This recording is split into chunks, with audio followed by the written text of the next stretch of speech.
Paul Finebaum here. In the South, we love football and Crystal. The hot off the grill Crystal burger is the perfect complement to any tailgate. Take a steamer pack of 24 Crystals to your tailgate. Why didn't I think of that? Plus, Crystal knows you love wings. Barbecue or buffalo wings, Crystal is the stop for all of your cravings this fall. Text Paul, that is P-A-U-L, to 37793, and Crystal will hook you up with 2 free Crystals. Nobody does football like the South, and nobody does tailgates like Crystal.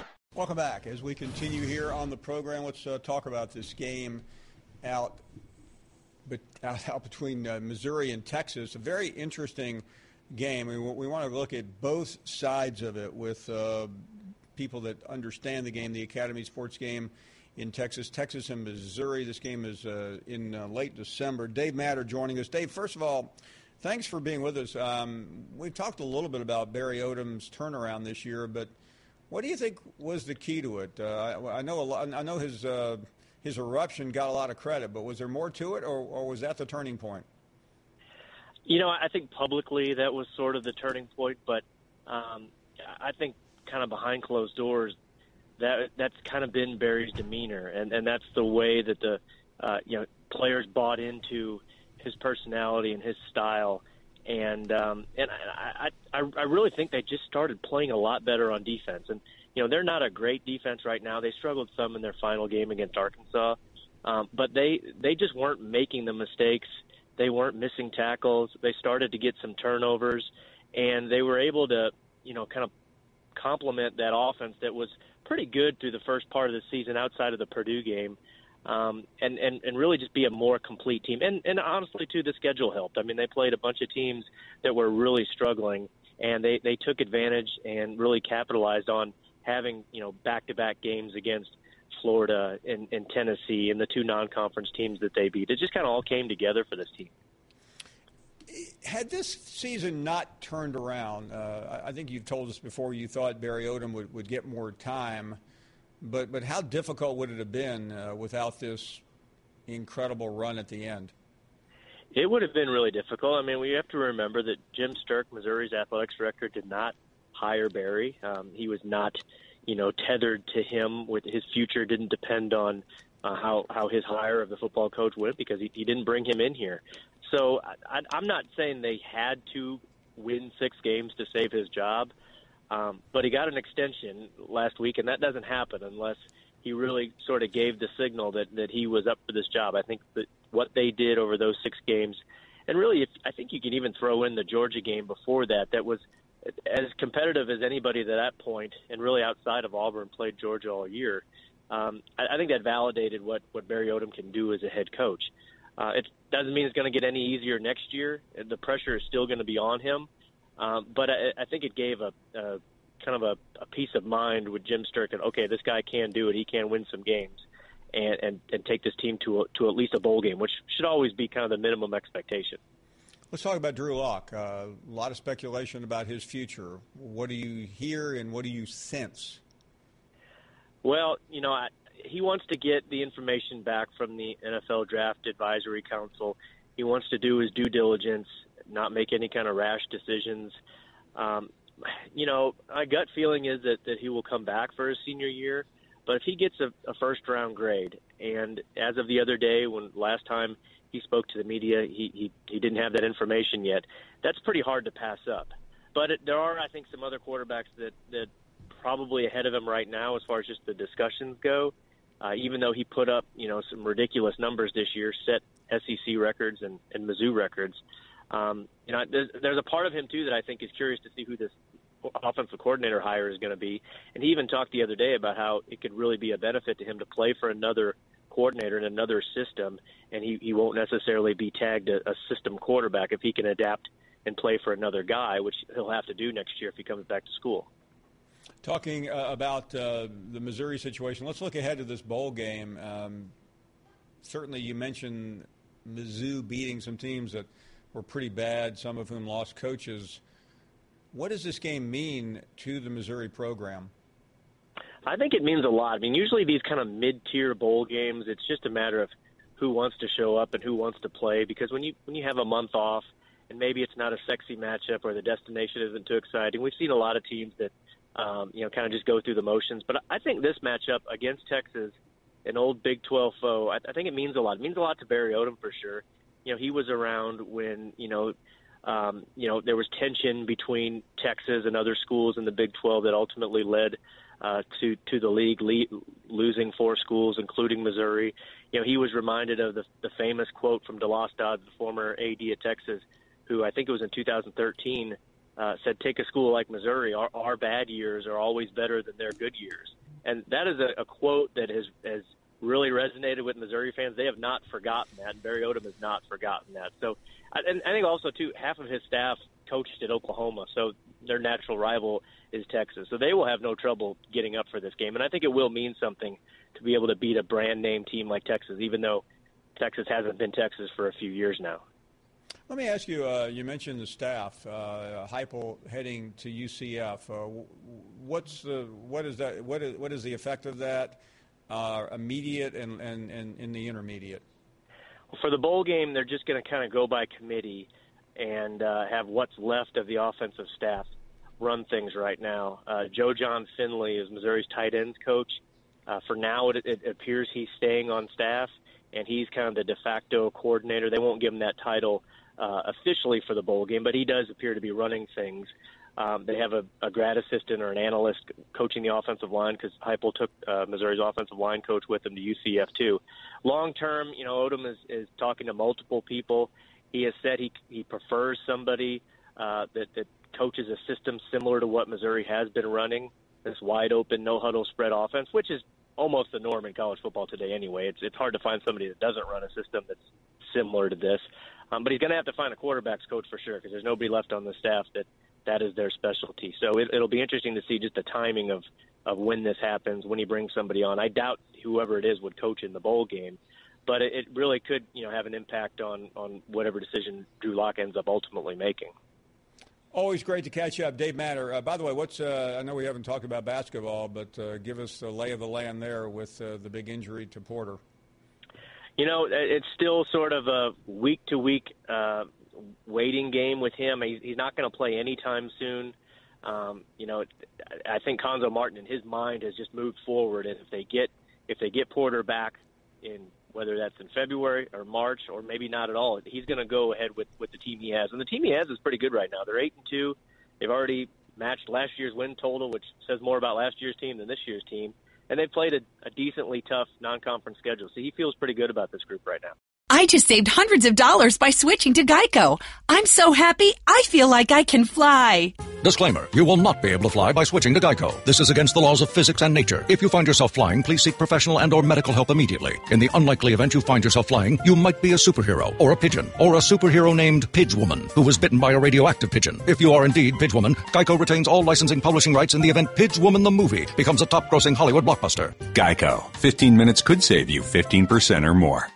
Back to the program, we were talking about the game in Texas between Mizzou and Texas. Let's bring in Brian Davis from Austin, covers University of Texas. Brian, thanks a lot. Always glad to catch up with you. Before we get to the game, I do want to ask your opinion on the move by Texas, finally filling the athletic directorship, and a lot of positive praise. Exactly how this came about and what does it mean? Hey, Paul, how are you? I mean, the first thing is I cannot see how far this home run has gone of a hire for Greg Finvez, the university president. I think that he felt like he needed to make a move to jolt the fan base. The football team goes 6-6. Everybody around here was a little bit sour about how it all ended. And so, they knew they needed to get an AD, and so he pulls the trigger, stealing Chris Del Conte away from TCU, an incredible fundraiser, a guy who knows how to handle billionaires and Joe Sixpack. I mean, I think he's a perfect. If you can't get Joe Castiglione out of Oklahoma, then if you can't get Nick Saban, then this is Urban Meyer. I think this is an Urban Meyer level hire for Texas. That's really interesting. You don't hear that very often in relation to a AD hire. So Tom Herman a year ago, the AD hire this week. Let's talk about this bowl game. We were talking to a friend of ours in Missouri a minute ago, Dave Matter, and I didn't get a lot of enthusiasm from Missouri for this game. What's it like on the Texas side? Are you telling me that teams aren't 6-6 teams aren't excited to play or post Christmas bowl games? I mean, come on. No, I think for Texas, if this was on a playground across the street from campus, they should be excited. I mean, this is the first bowl game in 3 years for this group, and so and I would almost call it a capital letters must win, because if they don't win this game, Paul, they're going to go through off season and they're going to say, "Oh, Texas now with 4 straight losing seasons." You don't want that to be said about your program, and so. But Texas is going to be shorthanded when they do it. Deshaun Elliott, safety, is already pulled out of the game. Connor Williams, the All-American tackle, is already pulled out. We think Malik Jefferson is going to pull out of this game as well. Holton Hill is still suspended. So there's a lot of names that are going to be on the sideline for these guys. Would that tend to favor Missouri with so many big timers not in the game? I think it would, especially when you look at their quarterback. I mean, anyone who's thrown 2 more touchdown passes than the Heisman Trophy winner, he's pretty good. Yeah, no doubt. So that's at stake. You mentioned, some of these players have reasons, but what are some of the other explanations? It's just the same we heard last year. Why bother? Well, I know this. I know that in 2014, in Charlie Strong's first season, Texas had zero excitement going to the Texas Bowl, but they were in the exact same position, 6-6. Everybody was kind of down in the dumps about it, and they just got thumped by Arkansas. Only 59 total yards in that game that day, and that turned out to be the only bowl game Charlie Strong played in, right? So. At a lot of schools, bowl games get taken for granted, but you can't take this stuff for granted, especially if you're a program like Texas, you're trying to get back on your feet and get back to national relevance. So I say that both these teams should go down and enjoy the Rodeo Bowl on the 22nd and, have a good time in Houston and then show up at NRG Stadium ready to go. Let's talk about something else for a second, because Texas and A&M are not quite to the degree that they used to be in terms of competition. They're in different leagues now. But with the hiring of Jimbo Fisher for the price that he got, $75 million, what has been the reaction in Austin? I think the reaction is like, wow, they really did it. A&M really swung for the fence. And connected, it's not. There's not many people here talking and taunting A&M and that's going to blow up in their face. No, there's a lot of people here that have a lot of reserved feelings about it. Part of it because Texas is 6-6 right now, but $75 million. That's a lot of money even to Texas, right? And so I think that there's just a lot of wait and see. Like, wow, let's see if this works out. For the Aggies. I personally think with Jimbo Fisher at A&M, now they got Crystal Conte here, I think we're going to hear more talk about getting this rivalry going again here in the coming years, and they should. I'm fully on board. I think they should play that game. But still, though, like I said, $75 million for Jimbo Fisher, that's a lot of money. And he just got Tim Brewster to join the staff from Florida State. I thought that was a big-time hire for recruiting purposes. Yeah, let me follow that up from a recruiting standpoint, because certainly I don't live out there, you do, but one expected Tom Herman to have an immediate impact. Maybe it will take a little longer, but with Jimbo, how do Texas people feel about Herman now? Disappointing year. Do they feel like he was worth all the hype last year, especially when you compare him to what A&M has in a national championship coach and one of the highest paid coaches in the country? Yeah, timing's everything in this deal, and I've already told some people here, let's not engage in revisionist history. 1 year ago on Thanksgiving Day, you guys panicked that, oh, my God, Tom Herman's going to go to LSU. Hurry up and do something, Finvez, right? Well, he did. He went and got the coach that everybody wanted at that time. And so, now they're 6-6, and everybody wants 10-2 or 12-0 immediately. Well, it just doesn't work like that. And you look at the recruiting class Herman has assembled. It's probably going to be either number 1 or number 2 in the recruiting services rankings. That's pretty good, for a first year out of the box. And so, yes, it was bumpy. Yes, it was rockier than I think some people thought. But the defense played outstanding. I thought they just need to find an offense to go with it.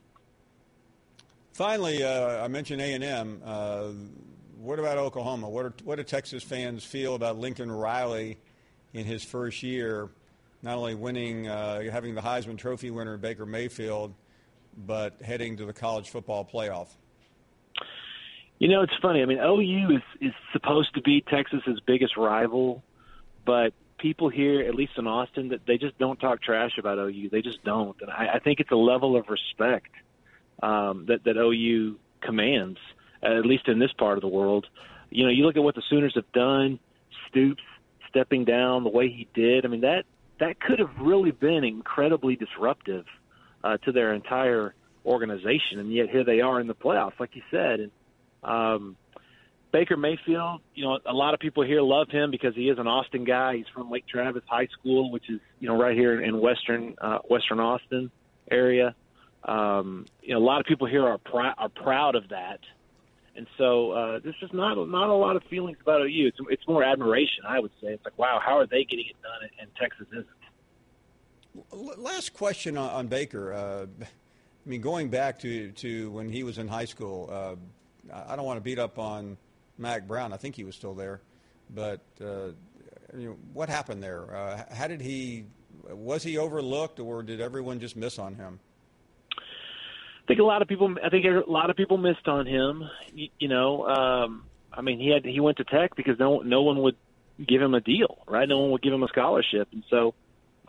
Yes, it is fair to criticize Mac for that. But he has a few Heisman Trophy winners that he let go. Exactly. Robert Griffin, Baker Mayfield. Take your pick on all these guys, and so. But nobody else wanted him either, and so right. I think it's one of those issues where nobody really said anything at the time, and to Baker's credit, he made it work, and now everybody likes to pick on Mac about that.